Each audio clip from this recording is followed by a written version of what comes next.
Hi friends, ಎಲ್ಲರಿಗೂ ನಮಸ್ಕಾರಗಳು. ಕಸ್ತೂರಿ ರಶ್ಮಿ ಚಾನೆಲ್ಗೆ ಸ್ವಾಗತ.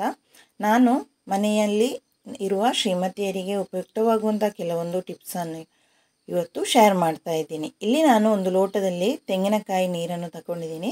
ಅದಕ್ಕೆ 1 ಸ್ಪೂನಷ್ಟು ಸಕ್ಕರೆಯನ್ನು ಈಗ ಆ್ಯಡ್ ಮಾಡಿದ್ದೀನಿ. ಈಗ ಸ್ಪೂನ್ ಹಾಕಿ ಚೆನ್ನಾಗಿ ಮಿಕ್ಸ್ ಮಾಡ್ತಾ ಇದ್ದೀನಿ. ಇದೊಂದು ಮ್ಯಾಜಿಕ್ ನೀರಿನಾಗಿ ಕೆಲಸ ಮಾಡುತ್ತೆ. ಈಗ ಒಂದು 10 ಗಂಟೆಯಷ್ಟು ಹೊತ್ತು ಇದನ್ನು ಮುಚ್ಚಳವನ್ನಿಟ್ಟು ಹಾಗೆ ಬಿಡ್ತಾ ಇದ್ದೀನಿ. ಒಂದು ಬೆಳಿಗ್ಗೆ ನಾವು ಹಾಕಿಟ್ರೆ ರಾತ್ರಿಗೆ ಯೂಸ್ ಮಾಡ್ಬೋದು. ಈಗ ನಮ್ಮ ತೆಂಗಿನಕಾಯಿ ನೀರು ರೆಡಿಯಾಗಿದೆ. ಇದನ್ನೀಗ ನಾವು ಉಪಯೋಗಿಸುವ. ಇಲ್ಲಿ ನಾನು ಇಡ್ಲಿ ಹಿಟ್ಟನ್ನು ಕರೆದಿಟ್ಕೊಂಡಿದ್ದೀನಿ. ಇಡ್ಲಿ ಬ್ಯಾಟರ್ ಇಲ್ಲಿ ರೆಡಿಯಾಗಿದೆ. ಈಗ ನಾನು ಇದಕ್ಕೆ ಈ ನೀರನ್ನು ಹಾಕ್ತಾ ಇದ್ದೀನಿ. ಇದು ಒಂದು ಮ್ಯಾಜಿಕ್ ಆಗಿ ಕೆಲಸ ಮಾಡುತ್ತೆ. ಈ ನೀರನ್ನು ಹಾಕಿದರೆ ನಾವು ಸೋಡಾ ಹುಡಿ ಅಥವಾ ಇನ್ನೂ ಏನನ್ನು ಕೂಡ ಹಾಕಬೇಕಾಗಿಲ್ಲ. ಇದು ಹಾಗೆಯೇ ಹುದುಗುತ್ತೆ. ಈ ತೆಂಗಿನಕಾಯಿ ನೀರು ತುಂಬಾ ಚೆನ್ನಾಗಿ ಕೆಲಸ ಮಾಡುತ್ತೆ. ನೋಡಿ, ನಾನು ಮುಚ್ಚಳವನ್ನು ಇಟ್ಟು ರಾತ್ರಿ ಕರೆದು ಬೆಳಿಗ್ಗೆಗೆ ನೋಡಿ ನಮ್ಮ ಹಿಟ್ಟು ಎಷ್ಟೊಂದು ಚೆನ್ನಾಗಿ ಹುದುಗಿ ಬಂದಿದೆ. ನೀವು ಕಾಣ್ಬೋದಲ್ವಾ, ಎಷ್ಟೊಂದು ಚೆನ್ನಾಗಿ ಆಗಿದೆ. ನೀವು ಕೂಡ ಈ ಟ್ರಿಕ್ಸನ್ನು ಮನೆಯಲ್ಲಿ ಯೂಸ್ ಮಾಡಿ. ಇಲ್ಲಿ ನಾನು ಸ್ಟೌವಲ್ಲಿ ಹಾಲನ್ನು ಕಾಯಲಿಕ್ಕೆ ಇಟ್ಟಿದ್ದೀನಿ. 1 ಪ್ಯಾಕೆಟ್ ಆಲ್ರೆಡಿ ಈಗ ಹಾಕಿದೆ. ಇದೊಂದು ಟ್ರಿಕ್ಸ್ ನೋಡಿ, ಹಾಲು ಚೆಲ್ಲದಾಗಿ ನಾವು ಪ್ಯಾಕೆಟ್ ಹಾಲನ್ನು ಹೇಗೆ ಪಾತ್ರೆಗೆ ಹಾಕ್ಬೋದು ಅಂತ ನೀವು ಇಲ್ಲಿ ನೋಡ್ಬೋದು.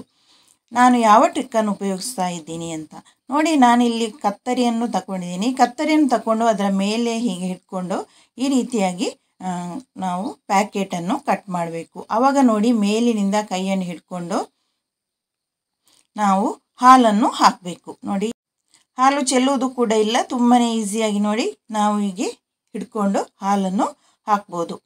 ಈಗ ಹಾಲು ಉಕ್ಕಿ ಬರುವುದಕ್ಕೆ ನಾನಿಲ್ಲಿ 1 ಸ್ಪೂನನ್ನು ನೋಡಿ ಇಡ್ತಾ ಇದ್ದೀನಿ. ನಾವು ಹಾಲನ್ನಿಟ್ಟು ಹೊರಗೆ ಯಾವುದೇ ಬೇರೆ ಕೆಲಸಕ್ಕೆ ಹೋಗುವಾಗ ಹಾಲು ಉಕ್ಕಿ ಬಂದು ಎಲ್ಲ ಚೆಲ್ಲುತ್ತೆ ಅಲ್ವಾ. ಆವಾಗ ನಮಗೆ ಈ ಟ್ರಿಕ್ಕನ್ನು ಫಾಲೋ ಮಾಡಿದರೆ ತುಂಬಾ ಚೆನ್ನಾಗಾಗುತ್ತೆ. ನೋಡಿ, ಸಿಮ್ಮಲ್ಲಿ ಇಟ್ಟರೂ ಕೆಲವೊಮ್ಮೆ ಹಾಲು ಮೇಲೆ ಬರುತ್ತೆ. ಆವಾಗ ನಾವು ಈ ಟ್ರಿಕ್ಕನ್ನು ಫಾಲೋ ಮಾಡ್ಬೋದು. ಇಲ್ಲಿ ನಾನು ಬೆಂಕಿ ಪೊಟ್ಟಣವನ್ನು ತಗೊಂಡಿದ್ದೀನಿ. ನೋಡಿ, ಇದು ನಾವು ಈಗ ಮಳೆಗಾಲದಲ್ಲಿ ಎಷ್ಟು ಹೊತ್ತಿಸಿದ್ರೂ ಬೆಂಕಿ ಕಡ್ಡಿ ಹಚ್ಚಿಕೊಳ್ಳುವುದಿಲ್ಲ. ನೋಡಿ, ಹಚ್ಚಿಕೊಳ್ಳುವುದಿಲ್ಲ, ಅದು ತಣ್ಣಗಾಗುತ್ತೆ.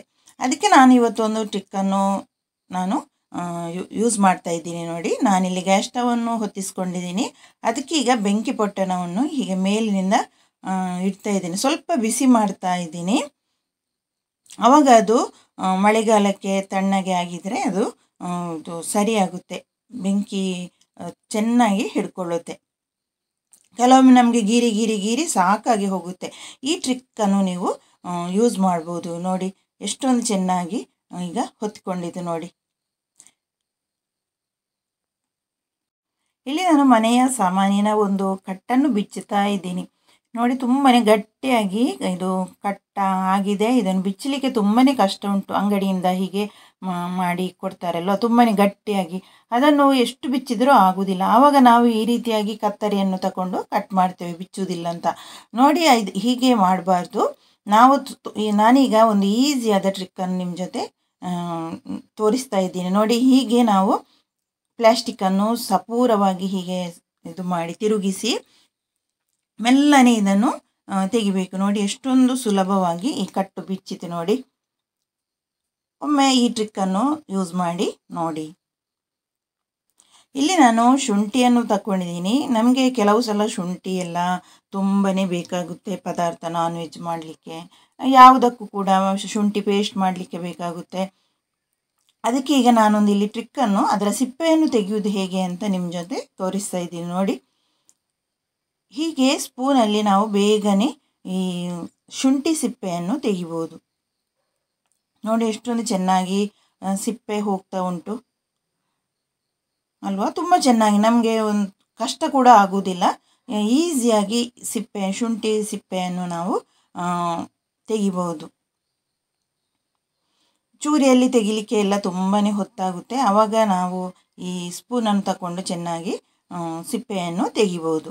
ನೋಡಿ, ಈಗ ಎಲ್ಲ ರೆಡಿ ಆಯಿತು. ಇದನ್ನು ನಾನೀಗ ತೊಳೆದು ತಕೊಂಡು ಬಂದಿದ್ದೀನಿ. ನೋಡಿ, ಎಷ್ಟೊಂದು ಚೆನ್ನಾಗಿ ಕ್ಲೀನ್ ಆಗಿದೆ. ಈ ಟ್ರಿಕ್ಕನ್ನು ಒಮ್ಮೆ ಫಾಲೋ ಮಾಡಿ ನೋಡಿ. ಇಲ್ಲಿ ನಾನು ಶುಂಠಿಯನ್ನು ಕಟ್ ಮಾಡಿ ಇಟ್ಕೊಂಡಿದ್ದೀನಿ ಮತ್ತು ಬೆಳ್ಳುಳ್ಳಿಯನ್ನು ಕೂಡ ಸಿಪ್ಪೆ ತೆಗೆದು ಇಟ್ಕೊಂಡಿದ್ದೀನಿ. ಅದನ್ನು ಈಗ ಮಿಕ್ಸಿ ಜಾರಿಗೆ ಹಾಕಿ ನಾನು ಯೂಸ್ ಮಾಡ್ತೇನೆ. ಇದಕ್ಕೆ 1 ಸ್ಪೂನಷ್ಟು ಎಣ್ಣೆಯನ್ನು ಹಾಕ್ತಾ ಇದ್ದೀನಿ. ಒಂದು 2 ಸ್ಪೂನಷ್ಟು ಎಣ್ಣೆಯನ್ನು ಹಾಕಿ ಈಗ ನಾನು ಇದನ್ನು ನೈಸಾಗಿ ಗ್ರೈಂಡ್ ಮಾಡ್ತಾ ಇದ್ದೀನಿ. ಕೆಲವೊಮ್ಮೆ ನಮಗೆ ಶುಂಠಿ ಬೆಳ್ಳುಳ್ಳಿ ಪೇಸ್ಟ್ ತುಂಬಾ ಬೇಕಾಗುತ್ತೆ. ಆವಾಗ ನಾವು ಈ ರೀತಿಯಾಗಿ ಮಾಡಿ ಸ್ಟೋರ್ ಮಾಡಿ ಫ್ರಿಜ್ಜಲ್ಲಿ ಇಟ್ಕೊಳ್ಬೋದು. ಈಗ ಆಯಿಲನ್ನು ಹಾಕಿ ನಾವು ಗ್ರೈಂಡ್ ಮಾಡೋದರಿಂದ ಬೇಗ ನೈಸ್ ಆಗುತ್ತೆ. ನೀವು ಈ ಟ್ರಿಕ್ಕನ್ನು ಒಮ್ಮೆ ಫಾಲೋ ಮಾಡಿ ನೋಡಿ. ತುಂಬಾ ದಿನಗಳವರೆಗೂ ನಾವು ಇದನ್ನು ಫ್ರಿಜ್ಜಲ್ಲಿ ಇಡ್ಬೋದು.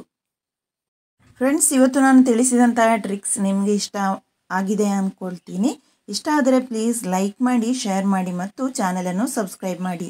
Thank you for watching. Bye. ಮುಂದಿನ ವಿಡಿಯೋದಲ್ಲಿ ಮತ್ತೆ ಸಿಗೋಣ. ಅಲ್ಲಿವರೆಗೂ ಧನ್ಯವಾದಗಳು.